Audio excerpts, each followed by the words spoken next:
ورحمة الله وبركاته.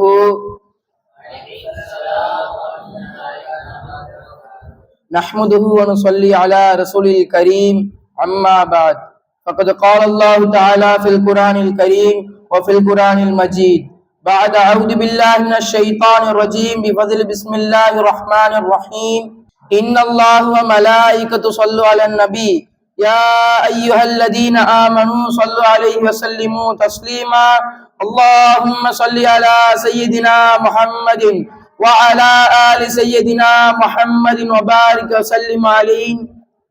நம்மை முஸ்லிமாகவும் முக்மினாகவும் ஆக்கி அறிவுரிந்த அதிலும் குறிப்பாக முஹம்மது கண்மணி நாயகம் முஹம்மது ரசூலுல்லாஹி ஸல்லல்லாஹு அலைஹி வஸல்லம் அவர்கள் உம்மத்திலே ஆக்கி அறிவுரிந்தானே, அத்தகைய அல்லாஹ்வுக்கே எல்லா புகழும். அல்ஹம்துலில்லாஹ் அல்ஹம்துலில்லாஹ். இந்த மாமண்டத்தில் கொடுக்கப்பட்டுள்ள தலைப்பாகிறது மென்மையே மேன்மை. அது என்னங்க மென்மை என்றால் என்னன்னு கேட்டீங்கன்னா, ஒவ்வொரு மனிதனுக்கும் இருக்க வேண்டிய தன்மையில் ஒன்றுதான் முக்கியமான தன்மை என்று சொன்னால் அது மென்மையாகும். மென்மையை எவ்வாறு கடைபிடிக்க வேண்டும் என்று கேட்டால், பெற்றோர்மார்களுடைய இடத்திலும் உஸ்தாத்மார்களுடைய இடத்திலும் நண்பர்களுடைய இடத்திலும் மென்மையை கடைபிடிக்க வேண்டும்.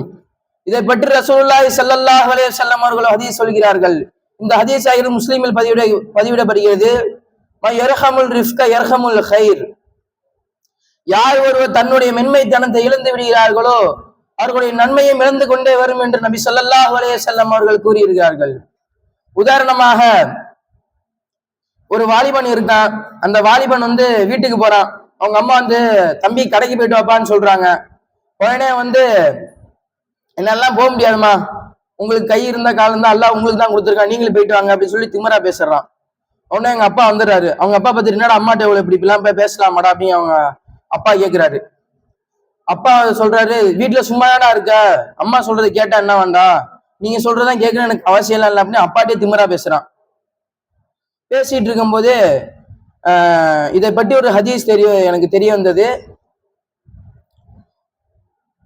ரிதர் ரப்பி ஃபி ரிதல் வாலிதி வ சஹ்துர் ரப்பி ஃபி சஹ்தில் வாலிதி. அல்லாஹ் தந்தையுடைய பொருத்தத்தில் தான் அல்லாஹுடைய பொருத்தமும் இருக்கிறது. தந்தையுடைய கோபத்தில் தான் அல்லாஹுடைய கோபம் இருக்கிறது என்று நபி ஸல்லல்லாஹு அலைஹி வஸல்லம் அவர்கள் சொல்லியிருக்கிறார்கள். உடனே அந்த தந்தை அந்த பையன் வாலிபன் மீது கோபப்பட்டுறான். உடனே அந்த பையன் மீது தந்தை கோபப்பட்டதும் உடனே அல்லாஹ் தாலாவும் கோபப்பட்டுறான். ஏன்னா நம்ம இப்பதான அந்த ஹதீஸ் எனக்கு அப்பதான் தெரிய வந்துச்சு. அந்த ஹதீஸ்ல அல்லாஹ் தாலா சொல்றான், யாரு தந்தையுடைய பொருத்தத்தில் தான் அல்லாஹுடைய பொருத்தமும் இருக்கிறது, தந்தையுடைய கோபத்தில் தான் அல்லாஹுடைய கோபம் இருக்கிறது என்று சொல்லியிருக்காங்க ரசூலுல்லாஹி ஸல்லல்லாஹு அலைஹி வஸல்லம். இதன்படி பார்த்தா அல்லாஹுடைய கோபம் வந்துவிட்டால் அவனுடைய நன்மையும் குறைந்து கொண்டே வரும் என்று நபி ஸல்லல்லாஹு அலைஹி வஸல்லம் அவர்கள் சொன்னார்கள். நபி ஸல்லல்லாஹு அலைஹி வஸல்லம் மக்கால இருக்கும்போது ஒரு மூதாட்டி வராங்க. அந்த மூதாட்டி பெரும் சுமையுள்ள பைகளையும் மூட்டைகளையும் தூக்கி கொண்டு வராங்க. தூக்கிட்டு வரும்போது நபி ஸல்லல்லாஹு அலைஹி வஸல்லம் அதை கண்டவுடன் அதை வாங்கி அவர்களுடன் உதவி செய்யும் அதை வாங்கி கொண்டு அவர்களுடன் சென்றார்கள். செல்லும் பொழுது அந்த மூதாட்டி கேட்டாங்க, ரசூலுல்லாஹி ஸல்லல்லாஹு அலைஹி வஸல்லம், இங்க யாரோ முகமதுன்னு ஒருத்தர் இருக்கானாமே, அவன் புதுசா ஏதோ இஸ்லாம்னு ஒரு மார்க்கத்தை உருவாக்கிட்டு பைத்திய மாதிரி எல்லாத்திலையும் இது இஸ்லாத்துக்குள்ள வாங்க அப்படி சொல்லிட்டு இருக்கானாமே அப்படின்னு முகமது நபி ஸல்லல்லாஹு அலைஹி வஸல்லம் நம்ம முகமது நபி ஸல்லல்லாஹு அலைஹி வஸல்லம் பத்தி கேட்கிறாங்க. உடனே கேட்டுட்டு இருக்கும்போதே நான் அந்த பாட்டி செல்ல வேண்டிய இடம் வந்து விட்டது. உடனே நபி ஸல்லல்லாஹு அலைஹி வஸல்லம் அந்த பைகளை கீழே வைத்துவிட்டு அந்த பாட்டி கேட்டாங்க, எப்பா உங்களோட பேர் என்னப்பா அப்படின்னு கேட்டாங்க. அந்த பாட்டி அதுக்கு அந்த நபி ஸல்லல்லாஹு அலைஹி வஸல்லம் அதுக்கு சொன்னாங்க, இவ்வளவு நேரமா திட்டி புலம்பிட்டு இருந்தேன், முகமது நபி ஸல்லல்லாஹு அலைஹி வஸல்லம் நான் தான் என்று நபி ஸல்லல்லாஹு அலைஹி வஸல்லம் அவங்க சொன்னாங்க. ஏன் நமக்கு எல்லாம் தெரியுது என்று கேட்டா, நபி ஸல்லல்லாஹு அலைஹி வஸல்லம் அவர்கள் அவ்விடத்தில் மென்மையை கடைபிடித்துள்ளார்கள். நபி ஸல்லல்லாஹு அலைஹி வஸல்லம் மட்டும் அந்த இடத்த மென்மையை கடைபிடித்து இருந்திருக்காங்க. நபி ஸல்லல்லாஹு அலைஹி வஸல்லம் நினைச்சிருந்தா அந்த பாட்டி அவங்ககிட்ட சொல்லும் போதே நீ எப்படி என்ன சொல்லலாம் அப்படின்னு நபி ஸல்லல்லாஹு அலைஹி வஸல்லம் கேட்டிருக்கலாம். ஆனா நபி ஸல்லல்லாஹு அலைஹி வஸல்லம் அந்த தீங்கான செயலை செய்யலாம். ஏன்னா நபி ஸல்லல்லாஹு அலைஹி வஸல்லம் அந்த தீங்கான செயலை செய்யவும் மாட்டாங்க. இதே போல் நபி ஸல்லல்லாஹு அலைஹி வஸல்லம் அவர்கள் ஒரு யஹூதியிடம் கடன் வாங்கியுள்ளார்கள். அந்த யஹூதியிடம் நான் 1 மாதத்துக்குள்ளே கொடுத்து விடுறேன் என்று சொல்லிவிட்டு தான் நபி ஸல்லல்லாஹு அலைஹி வஸல்லம் அவர்கள் கடன் வாங்கினார்கள்.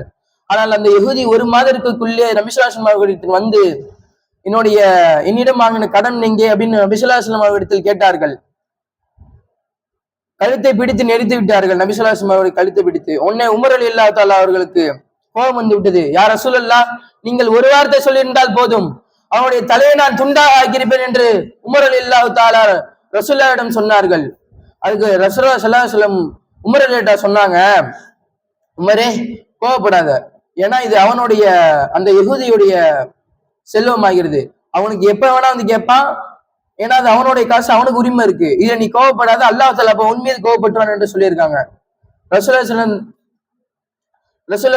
அந்த இடத்துல ரசூலுல்லாஹி அந்த யஹூதி சொல்றாங்க, யார் ரசூலுல்லாஹ், நான் உங்களை டெஸ்ட் பண்ணி தான் ரசூலுல்லாஹ் பார்த்தேன், ஏன்னா இதுக்கு முந்தைய வேதத்துல நான் படிச்சேன், ரசூலுல்லாஹி ஸல்லல்லாஹு முஹம்மது என்று நபி ஸல்லல்லாஹு அலைஹி வஸல்லம் ஒருத்தர் வருவார், இறை தூதர் வருவார், அவர்களுக்கு மென்மைத்தனமும் இருக்கக்கூடிய தனமும் இருக்கும் என்று சொன்னாங்க.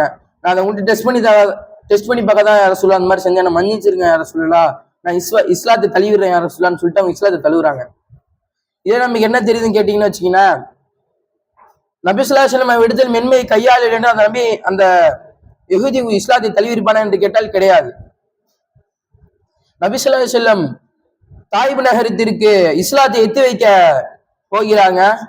போகும்போது அங்க உள்ள சிறியவர்கள் முதல் பெரியவர்கள் வரை அனைவரும் ரசூலுல்லாஹி ஸல்லல்லாஹு அலைஹி வஸல்லம் அவர்களை கல்லெறிந்து அடிக்கிறார்கள். நபி ஸல்லல்லாஹு அலைஹி வஸல்லம் அவர்கள் உடல் முழுவதும் ரத்தமாக இருக்கிறது. ரத்தம் கீழே விழுவாமல் அவர்களுடைய நெஞ்சிலேயே எடுத்து அவர்கள் உடம்பிலே தடவி கொண்டார்கள். ஏன் என்று கேட்டால், நபி ஸல்லல்லாஹு அலைஹி வஸல்லம் ரத்தம் ஒரு சொட்டு ஒரு துளி பூமியில் விழுந்தாலும் பூமி தாங்காது. உடனே ரசூலுல்லாஹி ஸல்லல்லாஹு அவங்க ரத்தத்தை எடுத்து மேல தேய்ச்சிட்டு இருக்கும் போது அங்க ஜிப்ரீல் அலைஹிஸ்ஸலாம் வந்துடுறாங்க. யா ரசூலுல்லாஹ், நீங்க ஒரு வார்த்தை சொன்னீங்கன்னா போதும், இந்த தாயிப் நகரத்தை 2 மலைக்கு நடுவுல வச்சு நசுக்கிடுறேன் அப்படின்னு சொல்றாங்க.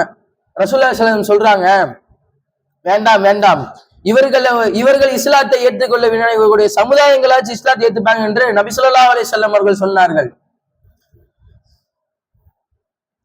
இதுல இருந்து என்ன தெரியுதுன்னு கேட்டீங்கன்னா, நபி ஸல்லல்லாஹு அலைஹி வஸல்லம் அவர்கள் சொன்ன ஒரு வார்த்தைக்காக நபி ஸல்லல்லாஹு அலைஹி வஸல்லம் அவர்கள் சொன்ன ஒரு வார்த்தைக்காக